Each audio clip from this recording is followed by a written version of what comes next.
Cat Black here. I'm old school, not conservative, when it comes to self-defense. Descendants of enslaved persons in America approach the Second Amendment and generally self-defense from an experience far removed from that of majority population conservatives.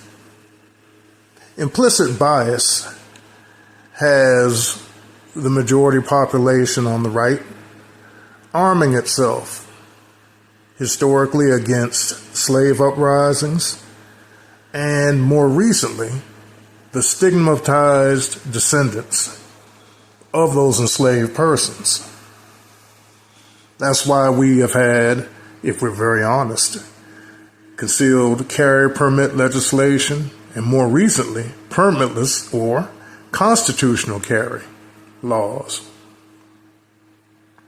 The right is mobilizing its populace, and because they can't explicitly say only people like themselves, we too, the stigmatized, can avail ourselves of this legislation and should do so.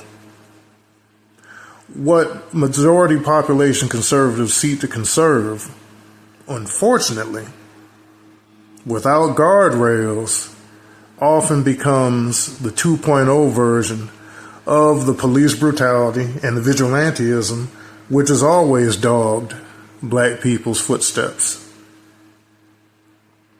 We, conversely, have every right to seek personal protection against such historic aggression.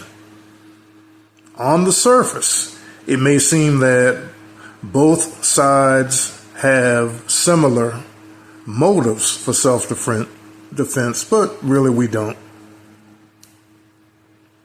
Truly colorblind conservatives will have to concede this fact, particularly if they consume any of the viral anti-black content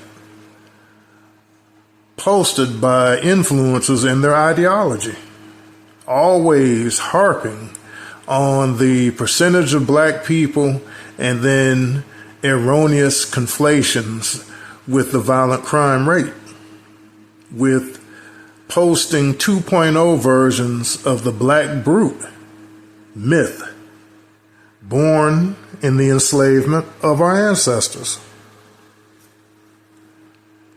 So I'm old school, like beloved ancestors Malcolm X and Huey P. Newton, not conservative when it comes to self-defense. I'm trying to conserve their legacy, not that of the big house.